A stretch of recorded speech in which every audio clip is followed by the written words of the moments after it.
What's up, y'all? It's your boy Isaiah Stanback back in the building for another episode of Let Me Tell You Something. And I'm here with the originator, the only Nader, Big Nader, Nate Dogg. What's up, man? Wow, you coming at me like that?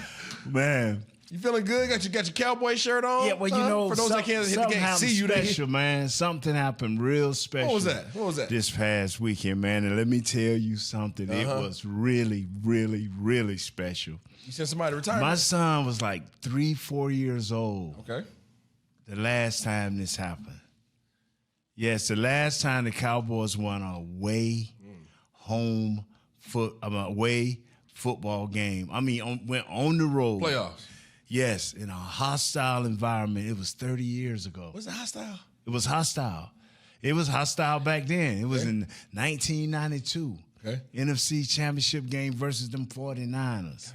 Yeah, we went up in there, man. You took care of business. And we defeated them dudes. Okay, all right. And this past week here, I didn't realize, you know, until one of our guys, Caden Gates, our producer of one of our other shows we do, and he put that on the paper, and I'm like, wow. And I started trying to calculate it, but I read a little memo a little further and it said 19, so I had to, it didn't burn my brain up. You know, you was a part of that. Yeah, so I was a part of that, and now, just so happened, these young Cowboys went into and played the GOAT, Tom Brady, the greatest ever, and defeated him in hostile territory. Made him look bad, too. And the thing about it is I'm going to tell a little story. I mean, we got a little time. Yeah, and for the people that are listening right now, we talking Cowboys playoff football all day. Yes, we are. So, I mean, we're going to be in and out, but if you guys plan on us talking about something else, y'all might as well go ahead and just turn to the next episode. Yeah, because this is the next episode. Yeah. Stay right here, because this is... I started my day off watching First Take. Okay. Stephen A. And I watched Michael Irvin and these guys and the young lady that works with them. And I saw Stephen A., man. And I didn't know who this cat was. Brother black, cowboy hat. And I had him white hair and red coat. And he was like, woo! He went Ric Flair. He Ric Flair that thing. Oh, man, he went off, man, for about 15 minutes on how bad Brady in the game was going to slaughter the Dallas Cowboys.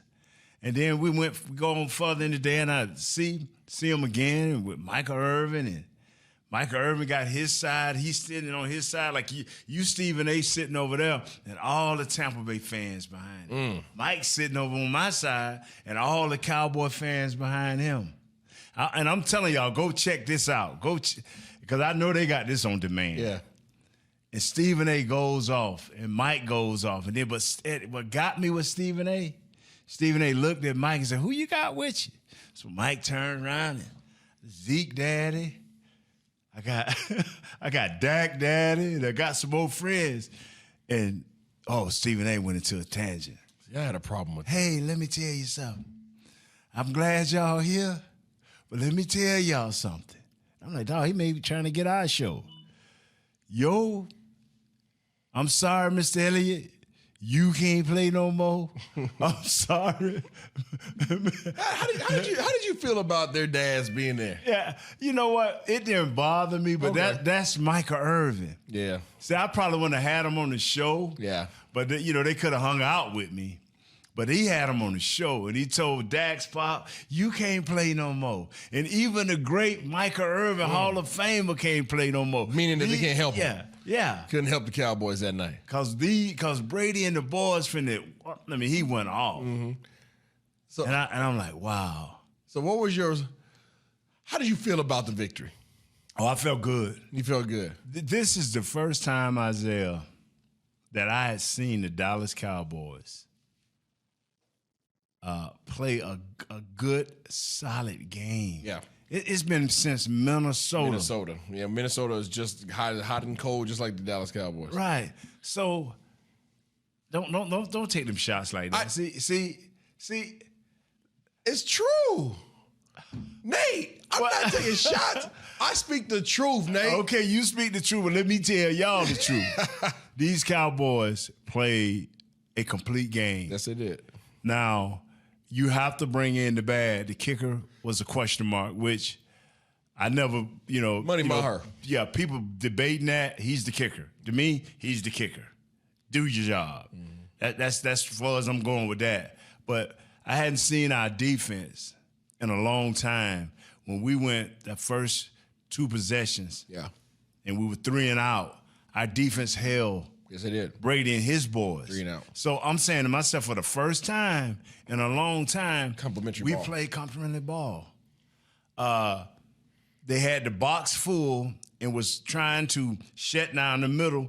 And so a lot of times they even ran when it was the box was full, but they got outside. Yeah. That means for a change, we had consistent chicken fighting with our tight ends. Okay. Ferguson fought hard. Schultz did what he can do. And so I'm looking at this like, wow. Why you got to do shows like that, man? He franchise tag. You can franchise whoever you want. I look at the games, bro. And if you can't block, if you're not willing to be a participant in blocking and chicken fighting, I'm not asking you to go out there and move the earth. Get in the way. Yeah, just get in the way and fight and he gave Tony Pollard 2 ways to go inside and out. Whereas before he would just dictate you to going inside, outside, depending on how bad the dude do me. Yeah. But anyway, for them to come up with 129 yards rushing, for our defense to do what they did, even though after about the second quarter, I think Tom was through with the run game. I mean, I think when they called it, it was 80% chance he was going to change the play because he threw it 66 times. That's a lot. And they only rushed for 52 yards. Even with Jensen back, it just wasn't enough because I don't think he was ready for that game. Yeah. But this next game coming up, everybody going to have to be on point. But the Cowboys played for the second time this year, I think a very solid offensive and defensive game. Special teams didn't hurt. So that's what I feel about that, Isaiah.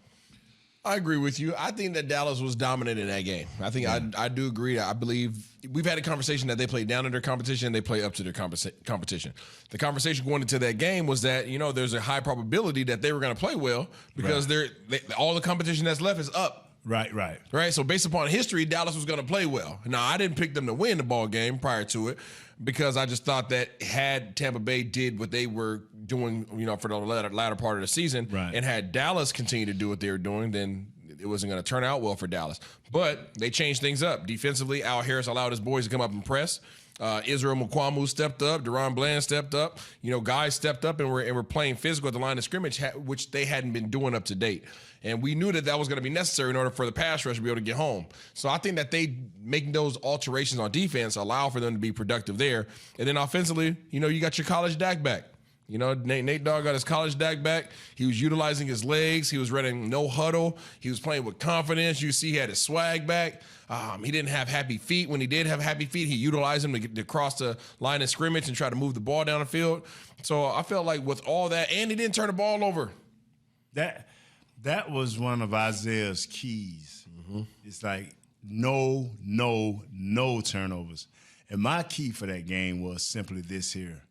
If the offensive line played well and kept Dak clean and gave Tony Pollard and Zeke a chance to have positive yardage, I wasn't looking for the massive 5 to 10 to 12 to 15-yard runs at the end of the game. I was thinking it was going to be still 3 yards, 4 yards, maybe 5. But I think Kellen Moore put together a good game plan. I think Dak executed the game plan nice, and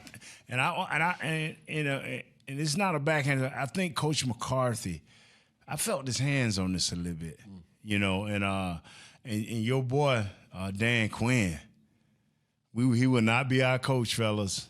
Especially if this coming week, if he slow down this offense just a little bit this coming week, we won't have a defensive coordinator. It'll be somebody else. I totally agree with you on that one. Some of these jobs are going to be hard to pass up. Yeah. But they got past those guys. Took care of Tampa Bay, took care of the GOAT, maybe even sent them into retirement. Nah, you know what? I know, Nate, the conversation is what it is. Nobody really wants to talk about it. But the reality is I seen it on his face. The man might be done.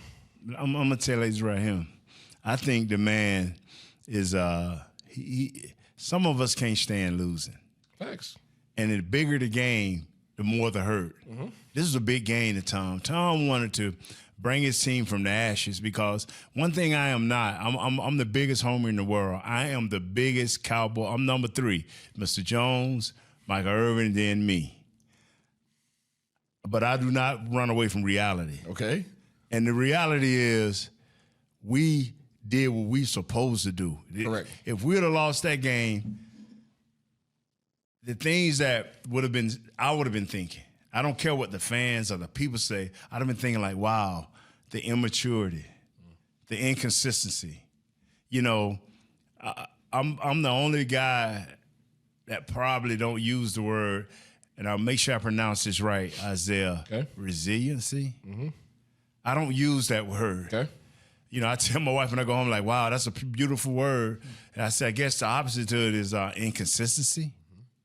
When you don't play well, and you don't play with consistency, you have to show that resiliency a whole lot more than when, you know, this week here, that word will fit. Yeah. If you win this game, this coming week, what game? That word. Who they playing against? They playing against who beat y'all last week? Who beat the Seahawks last week? Yeah. Let me tell you something. Let me tell you something. I hope you shoot at me you like wait that. one goddamn minute now. You ain't gonna be taking those shots. Tell me about the Seahawks. This is a Seahawk fan, y'all. I'm a Seahawk homer. That's right. And he's still called the Seattle Supersonics. He still called them right. Oklahoma. I'm waiting on the Sonics to come back. They'll be back. I am Seattle.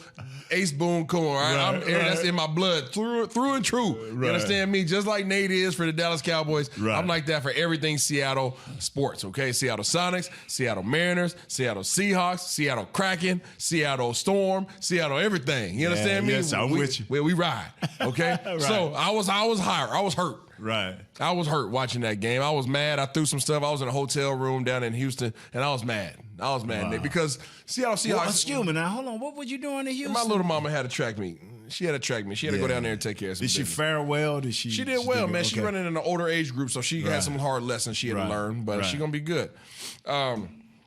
Seattle had that ball game.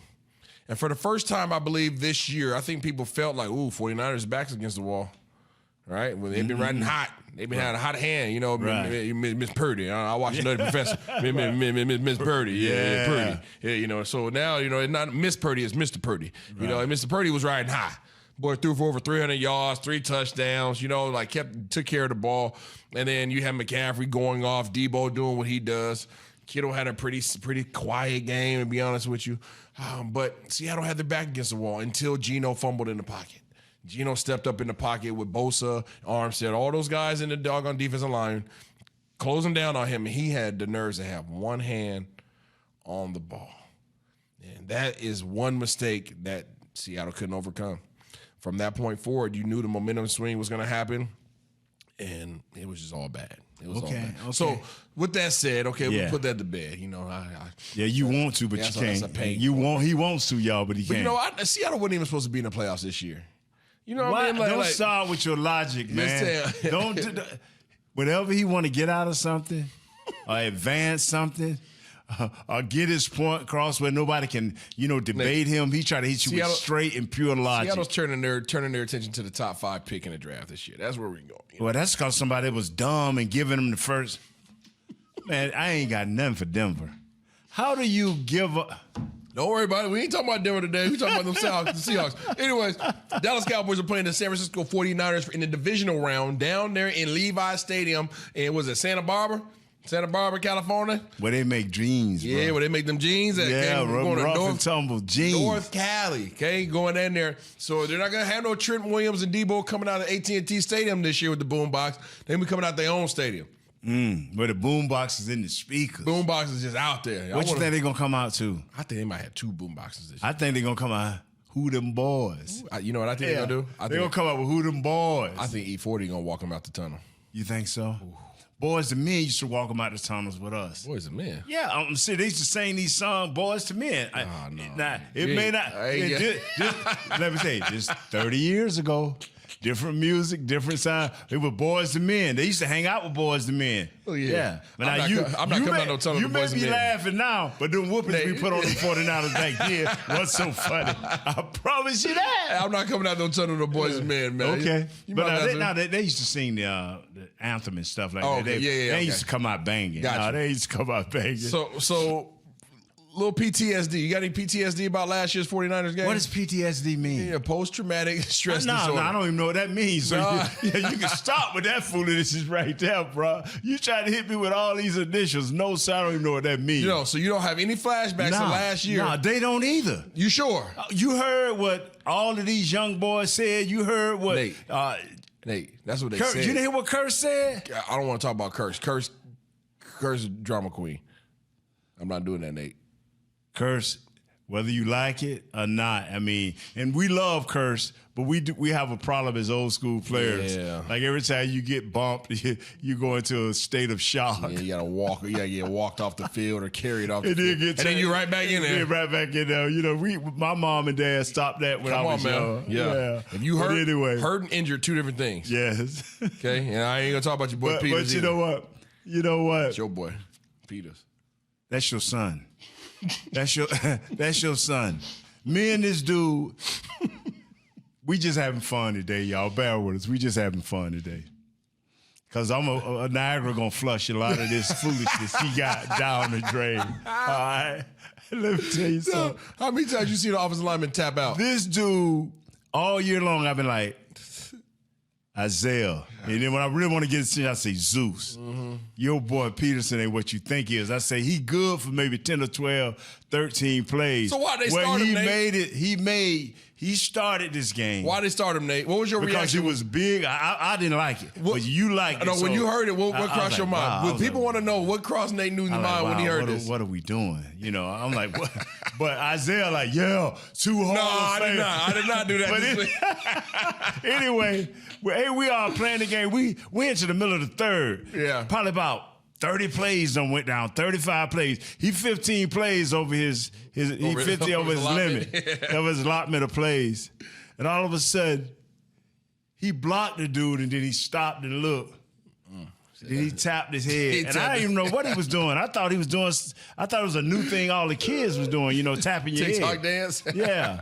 So he walked out of the game. Yeah. And Isaiah got mad at him. I was mad. But I tried to tell you, when you get a certain, everybody ain't Tom Brady. When you get a certain age means something, man. Well, they're saying that he ain't playing this week. So Yeah, well, they don't want that to happen again. yeah. They don't want that, but Your boy Tyler Smith held his own. The young bull. I'm going to tell you something. Did you see the video of him throwing somebody, taking out White at the second level in the end zone? Yeah. Ooh, he put him on his back, man, and then looked down on him too, like little partner. That boy got something to him. What you got, Nate? He don't put out his paper. Von Kinlaw, number 99. Eric Armstead, Oh, is I'm pronouncing geez. that? Why you gotta bring up number Armstead? 91. Why you gotta bring up Armstead? Nick Bosa, Who's that? a bad man. 18.5 sacks during the regular season. God, dog. Dre Greenlaw. Fred Warner, number 50. 54. Yeah, he. You know what, man? He's a dude. You know what? He's a dude. I look at linebackers. He's relentless. He will come downhill. He wants to take your head off. He will come downhill on a guard, on a running back, don't care. and man, stick everything. Yeah, he's not a he big got dude. up in there, He's bro. not a big dude, but he uses everything. Alshir Aziz. Yeah. And I can't even pronounce the cornerback, Lenore, his first name. Yeah, Deomm. What is his name? Diamador. Diamador. Bruh, he got feet like the Commodores. He can cover. He can do what he need to do. But the guy that Tayshaun Gibson, that dude makes some plays. He's a cat they just moved out of the practice squad. He make plays. Yeah. This is the game where 11-year vet though. you can do whatever. Yeah. You can put whatever you want onto it. This dude make plays. Yeah, he's Like a big boy. He's like an Xavier Rhodes. Yes. And Ward, Charvarius Ward. This dude He lightning quick. got beat and was getting hammered by your receiver. DK. But you know what? He never stopped fighting. Yeah. He never stopped And pressing. DK is not a normal sized human. Yeah. And he, to the point where as the game went on, he slowed down, big fella. Yeah. That when you show fight like that, Yep. and then the other kid, Jimmy Ward, just nice. Yeah. What's your thoughts on Jimmy Ward? Yeah, I mean, I'm not fearful of any of their defensive backs. Is it the front that you The front. fear? It's the front that I fear. And Dallas has to play keep away ball. Yeah. I hate to say that, but they have to play keep away ball. You know they got to play keep away ball because the 49ers are third in the league in terms of playing keep away. Yeah. Time of possession. I know you're huge on that. Yeah, they did yesterday 32 something. 32, yeah. Well, let me see. In the playoffs, you know I'm right now. I know. In the playoffs, they 32 minutes and 46 seconds.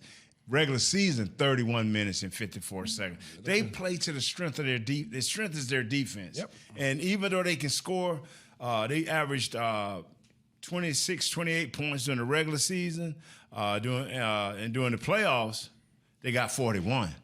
Who did they score 41 on? See how this logical I'm man just going to last mind year's, get bad. And I'm kind of going to last year's game here. Last year don't matter. Last year matters. No, last year matter because some of the same players are there. Some of the same players are there, Nate. So we got to talk about this, man. Why are you trying to put your stamp Nate, on that's us, the Cowboys? reality, man. You got to look back at the past so you don't repeat it. Okay, you got to look at the past so you don't repeat it. Last year against the 49ers, Dallas lost to 23-17. Okay, Dak Prescott threw the ball 43 times. What do we know about Dak when he throws it 40 times, Nate? We have a bad winning percentage. Bad day. It's a bad day, okay? Jimmy Garoppolo, right, was player last year. He didn't really have a good game, 16-25. You know why he didn't have a good game, Nate? Because they ran the ball 38 times for 169 yards. Yeah, and 100 of it was in the first half. Debo had 10 for 72. Elijah Mitchell had 27 for 96. Elijah Mitchell. Let's go and see what their current roster is. Elijah Mitchell is their now backup running back. Yes, he is. To who? To a bad man. It's one of the baddest men ever touched this game. To a bad man. He's a man who's had a career, unfortunately, tarnished with a ton of injuries because he was one of the few bright spots and he was getting beat up a lot. But this dude, to me, in my opinion, is in the category of, it has to be in a conversation of one of the most versatile backs of all time. Man, Chris McCaffrey, man, he is a bad man. I kind of got into it a little bit with Heckman Harrison. And I was telling him, I said, Heckman. He tried to make him seem like he was a regular player, huh? But nah, he wanted to make Debo Samuels and him equal. I say, yeah, they can be equal until it's time. Like I tell folks, you can have anybody you want shoot free throws in the early part of the game, but at the end of the game, y'all know Luka gonna be shooting free throws, right? Hit or miss, they gonna. And I say, if you make Debo and Christian, you make the head coach decide who's gonna get that ball, Christian gonna get it 9 out of 10 times. Debo nice, and he went off this last game, 133 yards. He went off, But Christian was running that thing, man. He was toting that thing to the tune of 15 rushes for 119 yards last week against the Seahawks. That's a nice average too, bro. 7.9. Yeah, that's a nice average. Debo had 10.7 on his average. Yeah. Rushing the ball at least. My biggest stat line from last week's game against the Seattle Seahawks, and by the way, the guy who torched Dallas last year in the playoffs for the 49ers, Elijah Mitchell, against Seattle only had 9 carries for 2 yards. Yeah. The guy who torched you last year is barely getting any tick this year. So should that worry you? No, because these guys, man, the guys that I've listened to during the interviews, these young men have said, this is the game we went through Tampa Bay Get here. to get where we at now. Talk that talk. Yeah, and that's what these young boys saying. So you saying they got some PTSD from last year? They do. Yes, they do. And they should. They should. Has there ever been a time where you wanted to play a team because of what they did to you in the past? Ooh. Yeah. That time we gave them 11, 12 sacks to Philadelphia. And like, I couldn't wait to play them again because we wasn't going to give up them 11, 12 sacks no more. So we got our get back. Okay. They propelled us to the playoffs. What was your mindset going into that game, though? Just be prepared. Okay. Watch a little bit of extra film. You know, like you say, look at the last year film, see what you did wrong. Or in that case, we looked at film about 2 or 3 weeks ago from that, see what you done wrong. Do you want them to be pissed off, Nate? Or do you want them to have a level head? I want them to have a slow burn. Okay. You know, because that's how we always try to look at it, especially going against the 49ers or the Giants, because that was our nemesis. Yeah, that was our sure. true nemesis. You know, the Giants and the 49ers. Have that slow burn, bro. You know, and I hate this ain't a good analogy because I don't want young people to think that that you should live like this, but you got to have that sniper mentality. Ooh.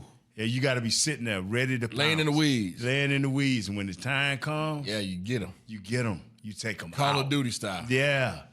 Now, are you any good at Call of Duty? I'm trying to get back into it, Nate. I haven't had a lot of time to play video games between kids and businesses. You know what I mean? But okay, so it's okay for them to have a little pain point from last year's game. Yeah, man. You harness that. You have to always continue to harvest a little bit of pain. Okay, I like it. Because if you harvest a little bit of pain, it lets you know that, hey, it meant something to you. You know, not that old jealousy pain, like, oh, man. I'm talking about that old pain where they are not better than me. So what should Micah Parsons' mindset be? Because last year they ran right at Micah Parsons. Ran right at him, Nate.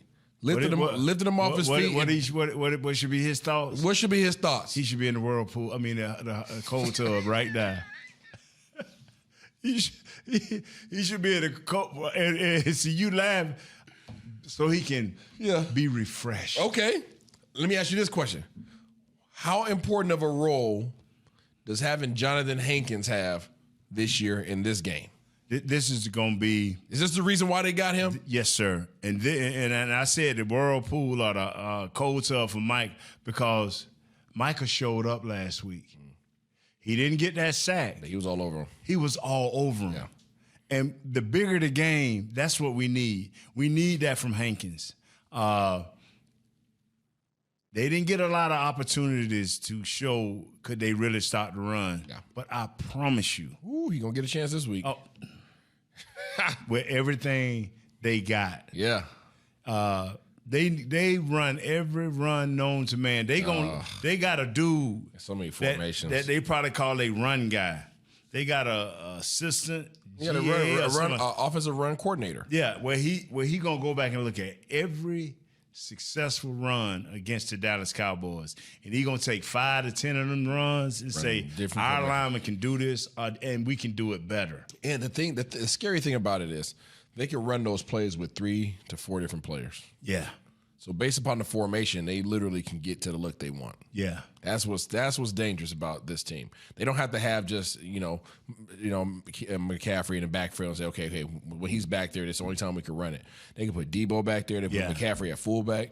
They can put Elijah Mitchell there, put McCaffrey at receiver. Yeah. They do all that. They'll run the same plays from all these different looks. Yeah. And that's what's scary about these guys. So you have to be on your keys. You got to be on your keys and execute your assignments. Otherwise, your head going to be on a swivel. Last week, we don't know whether the players were injured, whether coaches was like, you haven't done it all year. Bohannon, Gallimore. What do you think about that change there, man? I think what we talked about in the pregame show, that this wasn't going to be the team that was going to run the ball on you, right? So being that that's the case, you really don't need those guys because you have so many other linemen that can run sideline to sideline, and that's what that game was. 66 passes by Tom Brady. You weren't going to. So do we look for these guys? These guys will be back this week. Absolutely. Neville Gallimore, all the big nasties are going to be in there this week. I hope.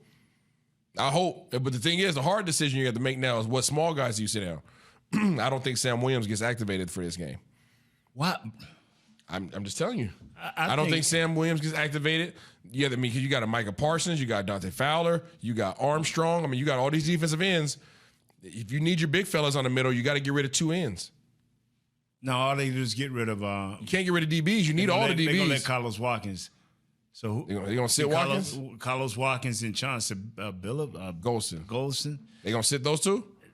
That's the guys that replaced him last week, but I don't know. And then that's what I'm saying. Then they talking about who that? I don't know. Yeah, I don't either. I'm gonna have to go. I'm gonna ask the coach if I see. Maybe you sit Sean McEwen. Yeah, who? Tight end. You know what? I'm gonna tell y'all. I'm gonna tell y'all something. A lot of these guys I know and have heard of, but if you don't do nothing during the season and do it on a continuous basis, I kind of forget who they are. You need all hands on deck, Nate. Need all hands on deck. So the people that aren't making any contributions aside from being a wing on special teams, get them out of there. Let me tell you this here. And we got to bring this up. Brought it up once before. What you going to do with the kicker? I already told you what I'm going to do. I'm keeping. I have 100% confidence in Maher. Okay. 100%. Not 99, 100%. Okay, because I'm keeping it. I think everybody has a bad game. Has some people, you have a terrible game. Yeah. You don't, you hope that it doesn't show up in the playoffs. Right. But as a kicker, it's all mental for kickers. You see the first 2, he came out, he did what he normally does. Dang, I missed it. Dang, I missed it again. Then he overcompensated, right? Pulled that thing to the left. Right. God, dog. Right now he's in his head. Now he's screwed. Right. It happens. Right. But the biggest thing that the Dallas Cowboys can do right now is show that they have confidence in him. And Coach McCarthy kept going back to the well with him. And I think there's only one time he pulled back and didn't put him out there. Right. But other than that, you show that you still have confidence in him. And what Dak did for Maher this week is greater than anything that anybody else could have done. Dak stood up for him and said, "I played like crap last week." So and then I came back and had a good game. So don't judge him. So I think that's the best thing. Having your teammates have your back and still trusting you, that's everything, because so much of this game is mental. So much of this game is mental and confidence based, especially as a kicker. So I have full confidence with him. He might win you a ball game this week. Okay. If you I mean, you didn't say that with your chest out, or you didn't say it with no confidence? I'm telling you like this. Money Maher might kick. No, I ain't talking about Money Maher. I'm talking about that last part, that he might win, that might win you a game. Yeah. I think my projections, this is the last show we got before the game happened. My projections is that Dallas wins this game. I feel better about Dallas versus San Francisco than I did against Dallas and Tampa Bay. Why is that? Because I think that the matchups that Dallas has are better. I think offensively or defensively? Offensively, for sure. I think we have the advantage offensively. I think that you some of that receivers and stuff like that. Yes, getting the ball in those guys' hands. And you say we still haven't seen Turpin on offense. I still think you're going to see that.